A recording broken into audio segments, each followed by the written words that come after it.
In this video, I'm going to show you step-by-step instructions on how to replace the front screen on the Samsung S23 Ultra. If you can, power down the device now.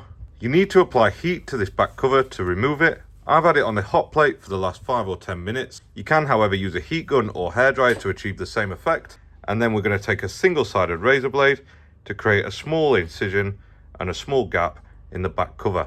This works the same whether there's damage or not, although I will be a little bit more careless because this one's already broken and we'll be replacing it. Once you've got that little gap, we can take a plastic guitar pick like this one and we're just going to insert it a few millimeters and slide it along the right hand edge, bottom edge, and then back up to do the top edge this time. If you find there's a bit of resistance or anything stopping it, then either use your razor blade or a little bit of isopropyl alcohol just to peel it away. Once you've got those 3 edges, so the top, right and bottom edge done, you can sort of open this up a bit like opening up a book or a bit like opening up a fold phone. Let's call it that today. So that's the back cover removed, and this one, because it's getting replaced, can be discarded now.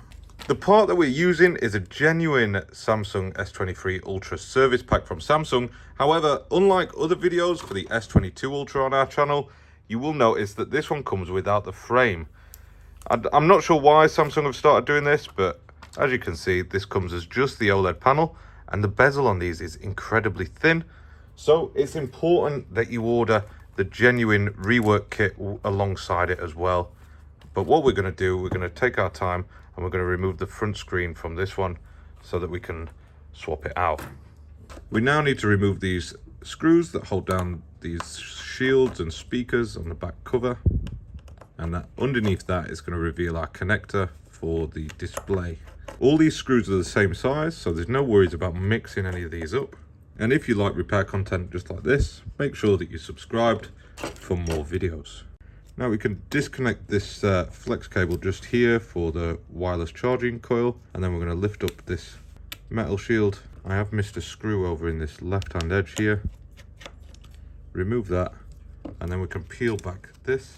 You find that it's stuck down, peel it off and store it safely for later. Use the plastic guitar pick now to disconnect the battery, isolating power from the device, and then the cable that we're going to disconnect is just this one here. That's the only one we need to disconnect so that we can remove the screen, because that's going to thread through there. We're going to go back over to the hot plate now to start softening things up. Now I'm going to place the phone face down on our heat mat set to 85 degrees C. Once this is heated back up, we're going to take the razor blade again and we're going to create a gap again with the razor blade, just like that. We can add some isopropyl alcohol, and then I'm going to use a thin piece of like plastic card. This comes off the back of a battery, and we're going to create another gap to begin cutting away the adhesive that holds the screen onto the chassis. You will find that there's a lot of resistance when you're doing this, and it's always difficult to do, but keep adding some isopropyl alcohol into there every time you sort of cut through a bit. Keep warming it up a little bit and you'll find that you will eventually separate the screen from this mid-frame chassis. Keep adding alcohol and keep warming it up and just keep working your way around. It's not by any means the prettiest job in the world doing this, and it's not my favorite way of doing it. But I have been informed that going future, a lot of the Samsung service pack for flagship models will be like this. So I suppose it's just one of those things that we're going to have to get used to. I suppose the other option is that we could buy an additional chassis as well, and then secure it onto there, and then transfer everything across. But for me, I don't mind doing it like this. Same as like the back cover. Once you've got a good bit off, then you'll be able to thread the cable through the gap, just like that. What I don't like to do is place this face down on the heat mat, because obviously you've got all the cables and everything. So I'm just going to keep this in my hand, and I'm going to use the spindle tool to remove all the leftover adhesive from this side of the chassis and make sure that it's nice and clean. This is probably the most important part of replacing this screen, and we need to ensure that it's very clean so that the new screen secures down properly. Now that that's cleaned up, we'll take it back to the bench to install the new display. Now we're back on the bench. I'm just going to make sure that it's really clean on these edges with a little bit of isopropyl alcohol and just a little cleaning brush. And we're just going to make sure that there's no leftover dirt, dust and grime in these edges. And I sort of temporarily fixed the back cover back on just so I was protecting the camera lenses as well, by the way. I found that would be a useful tip for you. Now I'm going to take the new adhesive seal, or rework kit as it's called, and we're going to line it up in the correct place on the screen here. It's really, really important that you line this up properly and it's in the right place. If it's not, then obviously there's a large risk that you're going to have problems and the screen's probably going to fall off, to be honest. The kit comes with a very, very fine piece of tape for the bottom there. Line it up, and then with any adhesives that are really small and thin like this, you just need to apply a bit of pressure. So I'll just use the back edge of the tweezers like that to secure it down, and then that's held. It's going nowhere. The top layer of the adhesive just here.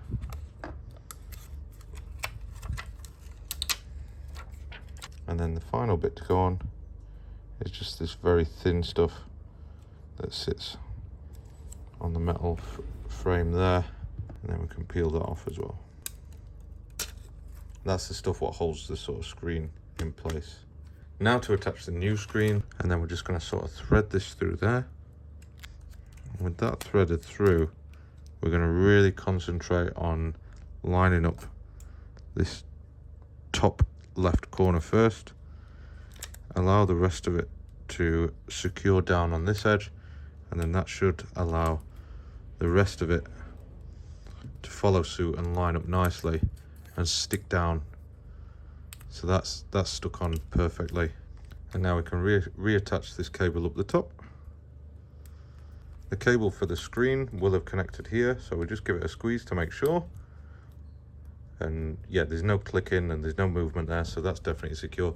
Like I said, these displays really rely on that good seal being installed and the service pack rework seal being installed well, and it just means that you'll get a nice job out of it. You can reattach the battery now, so I'll just reconnect that. Make sure that there's no adhesive left on these edges, which this one actually came off really, really nice. Realign this shield up the top and secure down the screws that hold that in place.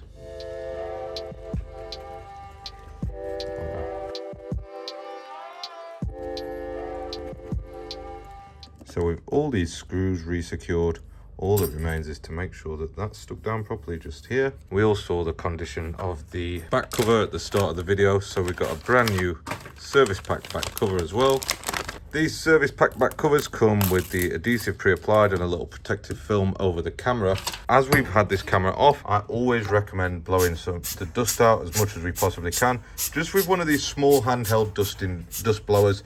Don't use a bloody air compressor, it will probably break something. Anyway, once the dust's blown out, we can just line it up as quick as possible and get this stuck on, securing it down across all the edges, and then remove the films, all the plastic peels so that it looks nice and it's fresh for either yourself if it's a DIY job or your customer, and they'll appreciate you using the genuine parts. I'll try and put a link for them in the description below. Let's get this turned on and show you that it works as well. Just make sure that touch works once it turns on, and that just about completes this repair. Thank you for watching and see you next time.